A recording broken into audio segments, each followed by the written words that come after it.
And the reason we need to talk about this is because more and more drones offer the ability to create a pre-planned mission and then push a button and then the drone goes and does its thing using autopilot. So that's what we mean by automated operation. It's semi-autonomous if you want. It's not fully autonomous because there is still a pilot, you, behind the controls, but the drone is doing its own thing.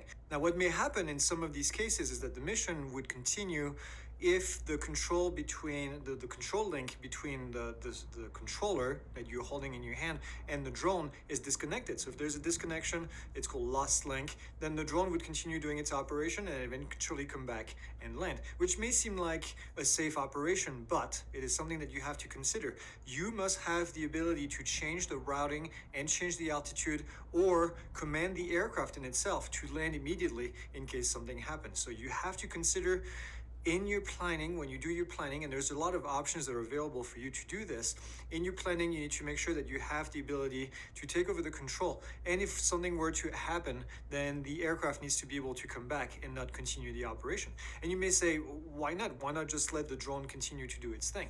The reason you don't want to do that is because if something were to happen and there was another aircraft that came into the mix and you need to avoid that aircraft, at the altitude at which the aircraft was your aircraft was pre-programmed, and you need the ability to do this. So if there's a lost link, make sure that you program it for the aircraft to come back immediately and land and then redo the mission. So that's the safest thing to do right here. Something that I want to mention here with automated operation is that this does not allow you to fly more than one UAS at a time. It's not because the aircraft is doing its own thing that you have the ability to supervise two different aircraft at the same time. So that doesn't change the regulation that we've seen before.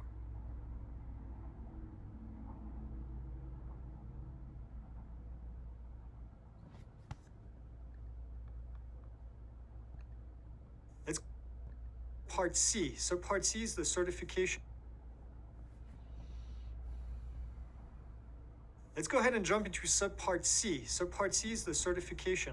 And the first thing in there is the eligibility. Who is eligible to become a remote pilot?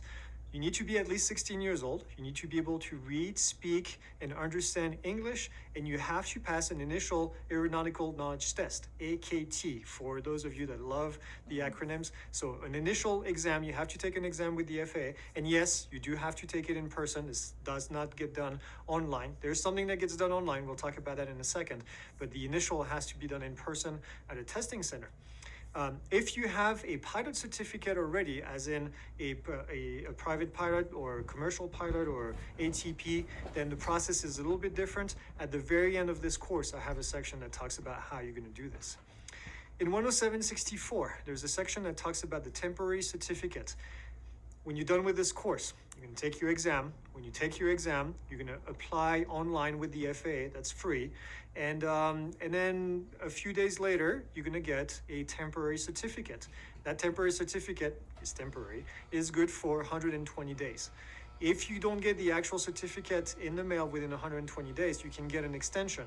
Chances are you won't have to go that far. It looks like about 30 to 40 days is how long it takes for people to get their final certificate in the mail. And then the temp, you can just frame it, trash it, do whatever you want. I still have my original private pilot temporary certificate in my logbook, and I'll keep it forever. Just a cool thing to have. In 10765, we talk about aeronautical knowledge recency, and this is where it might get confusing because there's a lot of information available online, but that regulation changed in 2021. So if you're looking at something that's outdated pre-2021, then you may get a different piece of information. So stick with this. This is the information that you need post March 1st of 2021, which is when this regulation went into place. So again, if you're looking at old information, then this might be where the confusion comes from. But 10765, basically what it says to exercise the privileges of a remote pilot, the person within the previous 24 calendar months must accomplish one of the following. So every 24 calendar months, you have to do one of the following right here. You have to do an initial aeronautical knowledge test. Well, you're going to do this the first time. And then after this, then you have to do something different. After this, you're going to have to do recurrent training. And that's where the difference is from what we had before. In the past, we had recurrent tests, the same thing that we had for the the initial test, we had a recurrent test. That doesn't exist anymore since March 1st of 2021. Now you have to do recurrent training. The good news is, in the past, you paid $160 to do the test, to do the retest or the recurrent test. Now it's free and it's available online at the FAA, on the FAA website. So FAAsafety.gov is where the training is done. Remember, calendar months. I talked about the difference between a regular month and calendar months. Make sure that you apply that in here. So when you take that recurrent training, that's going to be your currency. That's good for 24 calendar months from the time that you took that training online. Then 24 months later, calendar months, then you will have to do training again. And that's it. The cool news too is you actually don't have to redo an application in IACRA when you do recurrent training. You basically just print that certificate, save it on the PDF I mentioned before, and then you have it available to show to the FAA. So that's kind of an easy way, much easier way than it was before 2021. In 107.71 and 107.77, we have a little bit of, I call them the kind of the snippet, the very short regulation. But if you fail the exam, it happens, okay? You have 14 days. You're in the penalty box for 14 days.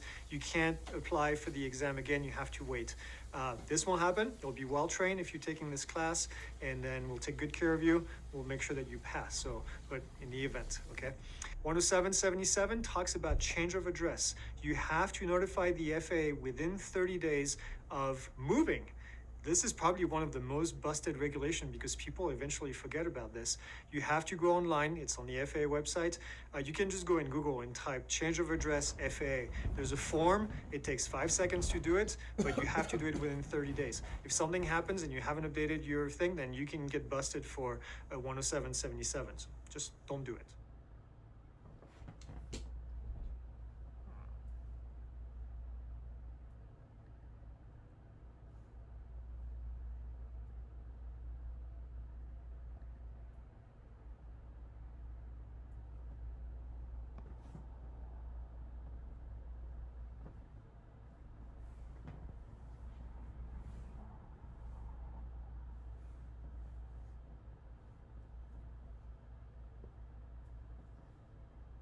All right, we are about to get into the categories, drone categories, and needless to say, this is difficult and complicated and all the words that you want to use in between. This is actually one of the most difficult piece of regulation that I think the FAA has come up with, at least on the drone side. Now, I do want you to remember this, and I want to make this clear, and I'm going to repeat it several times. This only applies if you are flying over people or people in moving vehicles, and this is very important. If your drone is not categorized, we'll talk about categories. If your drone is not categorized, you can still fly it. You just can't fly it over people or people in moving vehicles. And if it really is that simple. So if you decide my activity is going to be flying over people at any time, at any point during the operation, you cannot do it unless you have a drone that is categorized as Cat 1, Cat 2, Cat 3, or Cat 4. We'll get into those details in a second, but please remember that the entire time that you're watching this, if you don't have a categorized drone, it's not the end of the world. All it means is you cannot fly over people or people inside a moving vehicle. So I want to go over and take a look at the FAA's page where you're going to see where the drones are categorized and which one is categorized. This is a question we get all the time. Is my drone a category 1, 2, 3, 4, whatever it is? Well, let's go into the FAA website right here. This is the FAA's Declaration of Compliance website. And what you see in here is there's a filter. And what I want you to do is when you filter this, I don't want you to filter it by remote ID, which is RID. I don't want you to do that because remote ID is completely different. We're going to talk about remote ID in the next chapter. What I want you to do is filter by OOP, which is Operation Over People. And you can see at the time I'm recording this, there's only one drone right now that has been approved as type on the left side here, OOP, which means that this AgEagle SenseFly EBX is the only one that actually is approved to fly over people and moving vehicles, which means that if your drone is not one of these, you can't fly over people or moving vehicles at this stage. And when you click on view right here, what you'll see is that it is a category 3. So this is the only drone currently approved, and the only drone currently approved is category 3. Now remember, category 1 is a little bit different. It's a self proclamation, but here for category 2, 3, and 4 at least, there's only one that qualifies. Now you're going to say, Greg, what about this one? It says the DJI Mavic Pro Platinum right here is approved. It's on the DOC list. Yes, but look at what it's approved for. It's approved for remote ID. It doesn't mean that you can fly. It's not a category drone at this stage. I wish the FAA had 2 pages, one for OOP, one for remote ID, but they don't. It's all in one location. So be sure to filter right here using OOP, and then it's going to tell you exactly what is available. Now, hopefully by the time you watch this, there's more on the list, but it's been quite a while already, and we still don't have any, well, we only have one drone available in here.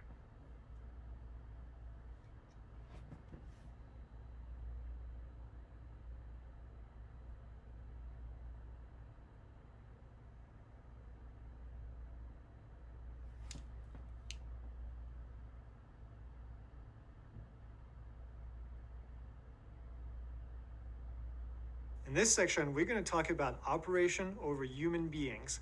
This is also something that has changed in the regulation in 2021 when the FAA released a new set of regulation.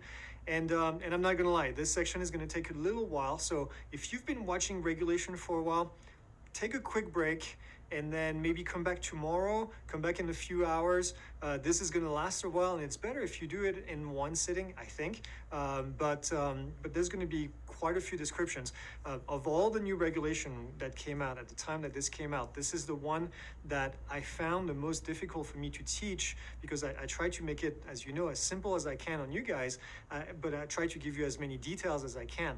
And it was difficult to make the decision between too much information and not enough information and trying to make it simple. So hopefully I did a good job and I don't lose you along the way. You may have to watch this several times. I'm not gonna lie, it took me a while to really understand the intricacies of all of this. So then this information is going to be on the exam, on the initial exam. So you do have to know about all of this. And then there'll be a test at the end, a quiz where you can quiz your knowledge, obviously, as the other sections. So make sure that you head over to that after you watch all these videos. So let's dive into it.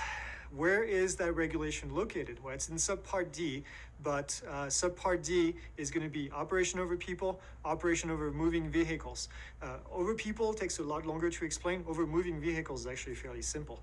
If we look at the set of regulation, it's from 107-100 to 107-165. There's not 65 pieces of regulation in here. They go every 2 or 3. So in this case, there's about 30 different pieces. Now, I'm not going to teach it the way that I taught the other section. I'm not going to go block by block because it would be extremely boring, even more boring than what we just went through. So instead, what I'm going to do is I'm going to explain the operation of the people as a whole. I'm going to kind of go over each of the categories. You'll understand what categories are in a minute. I'm going to give you some examples and then hopefully try to make sense of this whole thing. The regulation was actually established in January of 2021 and became effective after April 21. So that's kind of important right here. So flying over people.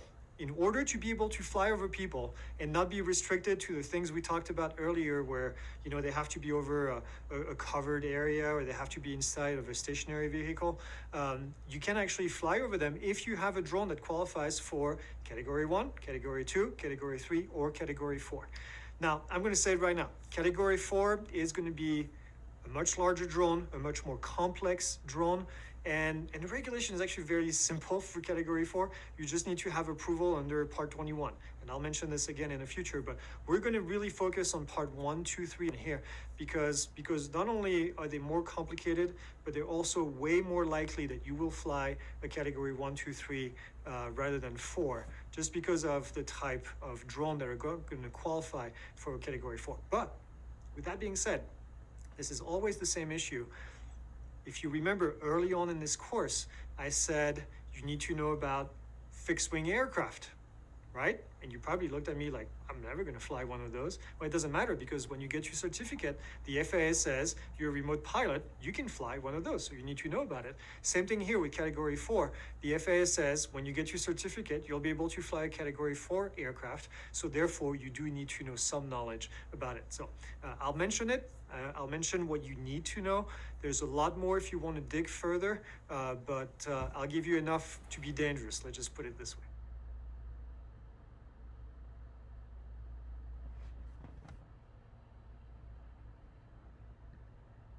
let's discuss a few terms. I always like to define a few terms before we dive into it so that when we get to those terms, you know exactly what I'm talking about. And the FAA, when we fly over people, makes a distinction between several types of flying. There is sustained flight, and then there's the transitional flight, aka not a sustained flight. So I'm going to define these two terms. The FAA also has this term called open air assembly. Open air assembly. So you'll hear these three terms that are sustained flight, open air assembly, and sometimes you want to hear these terms, which kind of means that it's everything else, which is the transitional flights. So we'll talk about I'll give you examples of all three of these scenarios, because when I read the regulation at first, I was like, okay, open air assembly, I can think about that. Then sustained flight, and I was like, what about everything else? Because the FAA doesn't really talk about everything else. So I'll give you the everything else explanation as well. So let's talk about sustained flight first. Sustained flight is pretty simple, and this is what you would expect. Hovering over the head of a person, that's sustained flight. Flying back and forth, even if you don't stay on top of them for an extended period of time. Flying back and forth is going to be called sustained flight. If you're circling in such a way that the smaller unmanned aircraft remains above some part of the assembly, then it's also going to be considered sustained flight. Keep that in mind. This is important because we're going to see that term again. Sustained flight does not include, so that's the everything else, a brief one-time transiting over a portion of the assembled gathering. There are people there, obviously we're flying over people, where the transit is merely incidental to a point-to-point operation unrelated to the assembly. I'm going to say that again, or I'm not going to say it again, but I'm going to let you think about this, okay? You have to transition from one location to the next, and you happen to be flying over people. And if you've been flying for a while, I know for me, this is a big deal because this is something that in the past, we weren't allowed to do at all. And it doesn't make any sense because if you wanted to fly, for example, just briefly over one person very quickly, just to cross the road, and there was somebody walking on the sidewalk, technically you were not allowed to fly on top of them. Well, now this is going to make it a lot easier because now this is a lot lower risk. You have to think about these things as risk-based. The FAA takes a look at this thing and they say, well, you know, flying over somebody that's on top of a sidewalk, chances are the probability of the drone failing at that one moment and then the drone falling on that person and hurting them is going to be very minimal. So we're going to allow you to do this. Sustained flight, hovering over somebody's head, now we're increasing the risk, so it falls under a different category. Now it falls under a sustained flight. If you're flying back and forth, you're also increasing the risk at this stage. Same thing for circling over a portion of the assembly. Okay, so sustained flight, not sustained flight, kind of the other category. I'm going to call it transiting or transitioning from one place to the other. So that's the kind of the difference between the two. Then we have the term open air assembly. In the open air assembly, there's no specific definition. And I hate this. I remember reading the regulation when it came out and shaking my head and be like, of course they wouldn't define this thing because it would make way too much sense. So in this case, the FAA has said, this is kind of a quote unquote right here, the FAA has declined to define the term, this is from the regulation, by regulation. Rather, the FAA employs a case-by-case approach in determining how to apply the term open air assembly. Now, that doesn't really help us, but we can get into the FAA's head and by using some of the examples. Here's an example. They say, whether an operational area is an open air assembly is evaluated by considering the density of people. Okay, the density of people. Think about the more people there's going to be, the more chances it's going to be called an open air assembly, who are not directly participating in the operation. Think about a concert. Think about a political rally. Think about a crowd gathering to look at something, all right? So that's going to be in here, more than likely going to start to be called an open air assembly. Then it says, and the size of the operational area. So the smaller the size, the more people per area, increasing the density of people, then obviously it's going to be considered an open air assembly. Such assemblies are usually associated with public spaces, all right? So that's kind of, if you're looking for a definition, this is as good of a definition as it's going to get. This is a direct quote from the FAA publication, the final ruling on this regulation. And they gave example as well. They said the FAA considers some potential examples of open-air assembly. These are just examples. Sporting events, concerts, parades, protests, political rallies, community festivals, or park and beaches in certain events. So not all the time, the beach may not always be an open-air assembly, but if there's a large crowd at the beach, you bet it's going to be open-air assembly. Okay, so far so good. I'm gonna let you breathe a little bit, let myself breathe a little bit. Here's another example of something the FAA said is not likely or less likely to be considered an open-air assembly. An individual person or family exiting a shopping center. I thought it was interesting they use a shopping center as an example. I've never come up to me in my head that I was going to go fly in front of a shopping center over people. But athletes participating in a friendly sport in an open area without spectators. Okay, for example, you have somebody playing a baseball game or a football game somewhere in a park. That would be right here, not open air assembly. Individuals or small group taking leisure in the park or on the beach. Again, individuals walking or riding a bike along a path. So that would not be considered open air assembly. All right, I hope this clarifies it. I know there's going to be questions. And I may not have the answer, but this should give you a good idea of what would be considered open air assembly. There's two more terms that I want to define, and I kind of hate those terms because they get down to the nitty-gritty of paperwork. When you hear either of these terms, I just want you to imagine the fact that means of compliance and declaration of compliance are going to be documents that the manufacturer of a drone is going to have to submit to the FAA in order to get approval to be classified as a class 1, 2, 3, or 4. Okay, this is paperwork. This is means of compliance. This is a document that the drone manufacturer, let's say DJI, is going to send to the FAA to say, hey, we want to apply for category 2 for the Mavic Air 3. And this is how we're going to comply with the regulation. These are the tests, the analyses, the inspections, and all the things that we're going to do in order to get approval to get this drone qualified as category 2 or category 3. The declaration of compliance is the FAA basically saying, or it's a document telling the FAA, all of these drones, the Mavic Air 3, the Mavic 3 Pro, the Mavic whatever, the Autel Evo 25, all of these are going to comply, and here's the range of serial numbers that comply.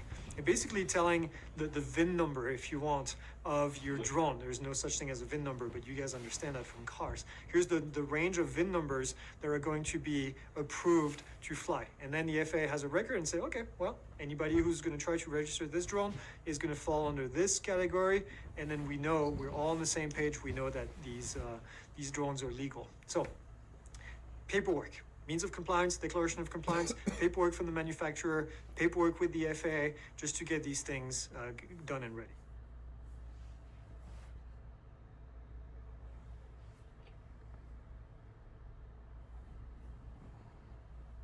Let's get started with the categories. We have category 1 through 4. Category 1 is kind of the easiest. In order to conduct category 1 operation, then the remote pilot in command must use a small unmanned aircraft system that meets these two requirements. It should weigh 0.55 pounds or less, that's 250 grams, 250 grams or less on takeoff and throughout the duration of the flight. So you can't add weight as you go during the flight. And it does not contain any exposed rotating parts that could lacerate human skin upon impact. And the FAA is very big. This is a term that you're going to see again in the future. The FAA was big in saying, hey, if you're going to be flying over people, we need to make sure that when the drone falls, there's no props that are rotating that can cut any parts of the human being. It makes sense. In a way, it makes sense, okay? So, there's one caveat right here. If you want to operate over open air assembly, over a concert, over whatever it is, then you need to meet the remote ID requirements. Remote ID requirements go in play in September of 2023. So if you're going to be operating until September of 2023 and you want to fly a Category 1 aircraft over an open air assembly of human beings, then you're going to have to meet the requirement for remote ID, which may or may not be possible. So as we go through the years closer and closer to 2023, then it's going to become easier to meet the requirement. Until then, you won't be able to fly a Category 1 over open air assembly of human beings.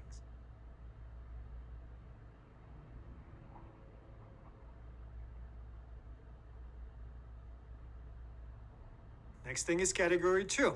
To conduct Category 2 operations, and by the way, if you're confused already or if you're trying to take notes, I'm going to have a cheat sheet and I'm going to have a summary at the end of these 4 categories that we're going to review, and then you'll be able to use that. Kind of seeing it all in one place actually helps, but I wanted to introduce it first. So Category 2, to conduct Category 2 operations, the remote pilot in command must use a small unmanned aircraft that meets the following requirements. Must not cause injuries to a human being, equivalent to 11 foot-pound of kinetic energy upon impact. It is what it is. Do you need to remember this? Probably remember the 11 foot-pound of kinetic energy. Just imagine that this is an amount of force, an amount of energy that when this drone hits you in the face, it doesn't exceed this amount. This is an amount that was described to be safe enough and at a level that is acceptable from a safety risk. So that's what is for Category 2. Category 3 is going to be a little bit higher, but Category 2 is 11 foot-pound. The other requirement is that, again, we have the exposed rotating part that is going to be established here for Category 2. And then the last one, it says that it does not contain safety defects. You're going to think about it for a second. Well, yeah, duh. Hopefully your drone doesn't have safety defects. You notice that this wasn't a requirement in Part 1. The idea here is that the FAA is putting a requirement on the manufacturer to make sure that there is no safety defect, and if there is one, then they need to issue documentation.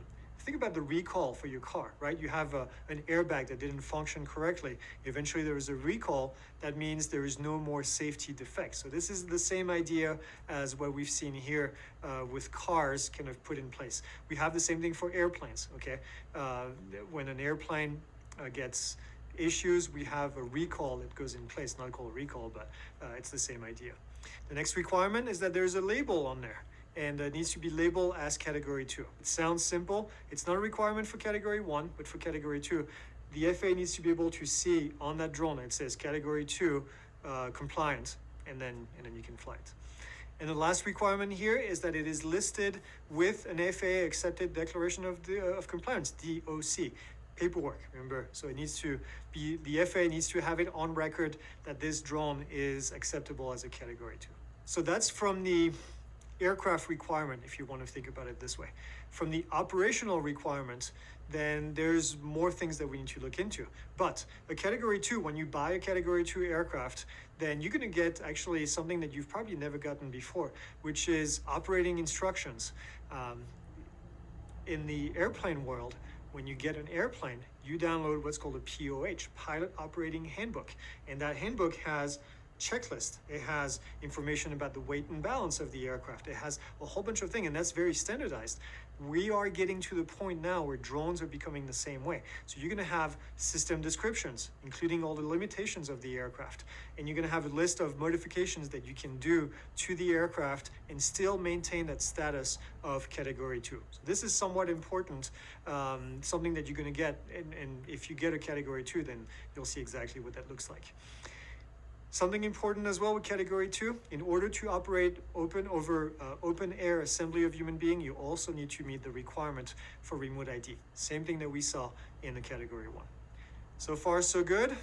Category 1. Category 2 gets a little bit more complex. Category 3 gets even more complex because now Category 3, you're going to be able to fly a larger drone and it's going to have a potential to do more damage. So it's going to be even more restrictive. Okay, so let's talk about Category 3.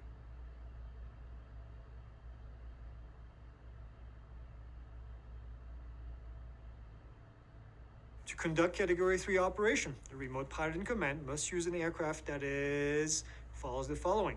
Label for Category 3. We've talked about the label already. Same thing. Is listed with a declaration of compliance. Same thing we saw for Category 2. The only difference here, must not operate over open air assembly of humans.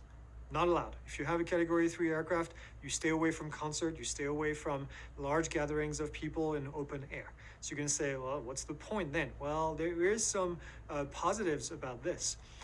In order to operate over human beings, the operation must meet one of the following requirements, one of the following conditions, so one or the other, okay? The first one is the operation must be within a closed or restricted access site. I'll give you a definition in a second. And all human beings within the area are on notice that a SUAS may fly over them. Let me give you an example of why this is important or why this is something that's applicable. In the past, I had students come to me and say, well, I fly over sites, like over a construction site all the time to do progression videos. And do I have to wait for people to take their break? Yeah, you do. You did in the past. Now you don't have to do that. If you have a Category 3, now you can actually fly that drone over that area because now it's a closed site because it's a construction area, right? Technically, nobody else is going to get in. And then you're going to give notice to the people on the ground that you're going to be flying over. That's it. Then you can fly over people. So you can fly over human beings in this case. The next requirement, or the next portion, that's the or right here. If you can do the first part right here, flying over a closed site or giving them notice, then we go back to the traditional regulation, the traditional restriction, which is all the human beings have to be either participating in the operation or they have to be under a covered structure or inside a vehicle. Okay, so that's kind of the basic regulation we saw in the 10739, I think it was. So it's one or the other right here with Category 3. But this opens up a lot of possibilities. I had one of our students working for a mine, and he said, well, we want to fly over those big rigs that are carrying mud and everything. Can we do this? Well, in the past you couldn't, but now you can using a Category 3 aircraft. You can with a Category 2 and a Category 1 as well, but the Category 3 is going to be a little bit larger drone because it can actually create more damage. We'll get that in a second. But remember, there's still no flying over open air assembly in Category 3. Regardless of what you do, then that doesn't work. Now, to qualify as a Category 3 aircraft, then the SUAS has to meet the following requirements. Must not cause injury to a human being equivalent to a 25 foot-pound of kinetic energy. Previous one was less, now we are at 25 foot-pounds. So that's a number that you probably should remember in the back of your head. It does not contain any exposed rotating parts that could lacerate, so the rotating part is still in there, and then no safety defect as well. So those are the important three things for a Category 3 aircraft to qualify as all of this. And obviously, it has to be approved by the manufacturer and by the FAA.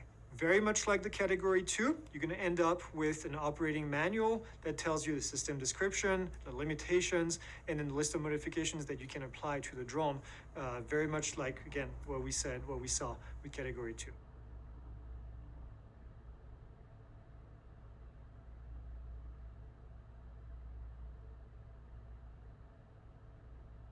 And then the last thing we have is Category 4. With Category 4, you can conduct operation over people, but the SUAS has to qualify for the following. It must have an airworthiness certificate issued under Part 21. As you can imagine, an airworthiness certificate is going to be a lot harder to get. An airworthiness certificate is basically the process that manufacturers of aircraft, manned aircraft, have to go through in order to get their aircraft approved for production so that somebody can fly them. And part of the reason why you can fly aircraft over people is because, and anywhere, well, not anywhere, I should say, in most places, is because it had to go through airworthiness certificates.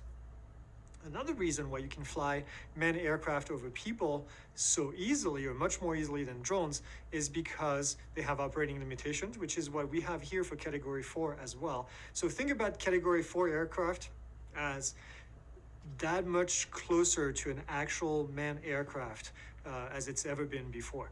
And then it has a maintenance, preventive maintenance, alterations, and inspection program. So there's going to be an inspection program put in place that's going to be very restrictive and followed, and you have to keep records. So again, much more involved, something that the average person is probably not going to be flying. And we still have that same requirement. If you want to fly over open air assembly of human beings with Category 4, just like we had for Category 1, 2, and 3, then you're going to need to meet the remote ID requirements early if you're going to be flying before September of 2023.